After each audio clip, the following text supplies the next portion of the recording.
The only thing really up for discussion here is which one of these two teams is going to win this dumpster fire of a division. And to me, the answer is clear. It's got to be.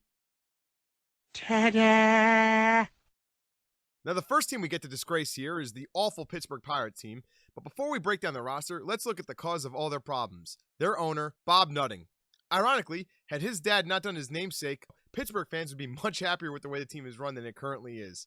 This season should be a fun one for Pirates fans, but there's one massive problem with the team. The way the new breakdown of service time and contract incentives for Rookie of the Year are, I think there's no shot that O'Neal Cruz or any other guys come up at any point in time this year where they're actually going to make some kind of an impact. At most, I think you're seeing 50 games of them. I'm sorry, you guys deserve better, but your team's going to be awful. Now, the second team we're going to examine is the Cincinnati Reds. Just like the Pirates, they also have an awful owner. The difference here is that the Reds actually have competitive pro baseball players on this team. Now, they're not going to be good because they stripped off a bunch of pieces, and there's going to be two things to look forward to for Reds fans this year. You're going to have some desirable trade pieces that are going to get dealt at the middle of the year. Hopefully, these guys can have big years so you can get some decent returns.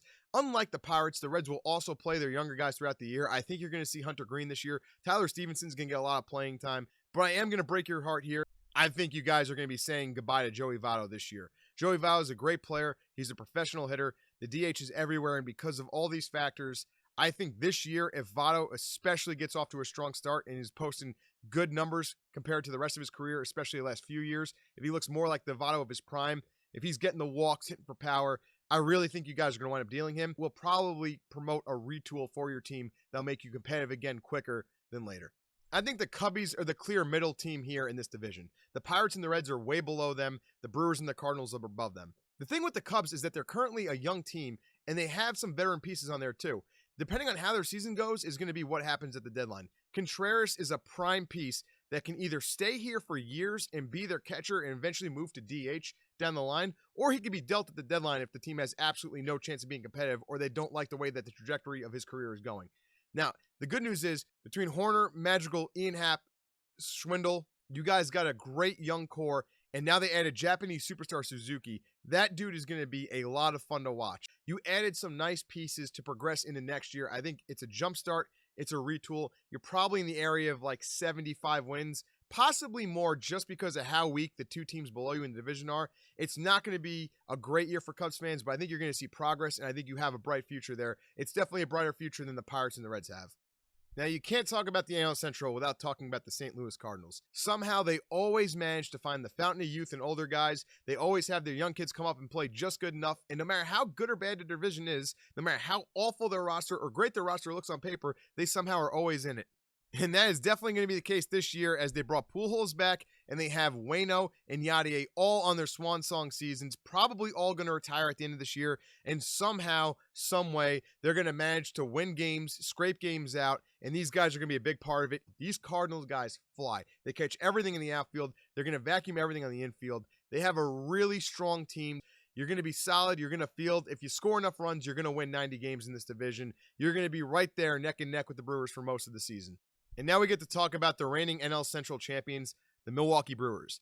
The key to me here is, what does Christian Yelich do? If he bounces back, if he's 80% of what he was 3 years ago for this team, I think the Brewers have more than enough offense, especially with the addition of Hunter Renfroe, Marco Brousseau, and also Andrew McCutchen. They are going to crush the ball, especially against lefties, and they're also going to be able to generate runs. They have more contact in the lineup this year. They're going to have more on-base guys. A little bit of an upgrade overall from what they had last year. But the biggest part of this team, the pitching. The starting pitching is still there. They kept the band together. They got Burns. They got Woodruff. Peralta had a great year. Their bullpen is by far the best. Devin Williams and Josh Hader at that back end is a great one, too. They are going to outpitch everyone they face, and they will have plenty of offense to win a bunch of games. You're looking at least 90 wins here. So just like the Reds and the Pirates want to be frank about how they don't care about spending money to win, we're going to be frank here in our breakdown. The Pirates and the Reds, they're done. They have no chance. They're looking at 4th and 5th place. They're going to be fighting for getting out of the cellar, or in the owner's cases, staying in the cellar because they want the better picks, because it's clear to them they don't care about spending money to win. They like torturing their fans, and they're just going to go with whatever the cheapest route is. The Cubs are going to finish in 3rd. Cubs fans, you're going to have fun watching this team this year. You're going to see the young guys blossom. It's going to be a fun time regarding that. Now, there's only 2 teams that have the real chance, the Cardinals and the Brewers, and honestly, I have to give the nod to the Brewers. The Brewers are going to repeat here. As good as the Cardinals defense is and as solid as their lineup is, there's question marks for me. They got the feel-good story, but honestly, You just can't beat the starting pitching the Brewers have. The Brewers added more offense. They're going to have enough weapons to outscore teams. They're also going to be able to shut teams down more consistently than the Cardinals. That's why I'm giving the Brewers the nod here. And there you have it. That's what I think is going to happen in the AL Central. The next video we're going to do here is the AL Central, where we're going to be breaking down what's going to happen there. And the good news is we got a lot of fun roster moves to talk about, as well as grilling the Guardians, who, just like the Pirates and the Reds here, don't care about winning. If you guys enjoyed this content, please do me a huge favor. Hit the subscribe button and drop a like on the video. I'm also really looking forward to any kind of constructive criticism and comments you guys can give me. Hopefully, as this goes on, it'll be a more professional approach. We're going to have better production at the beginning of the videos. Thank you for watching. I'll catch you in the next one. Have a great day.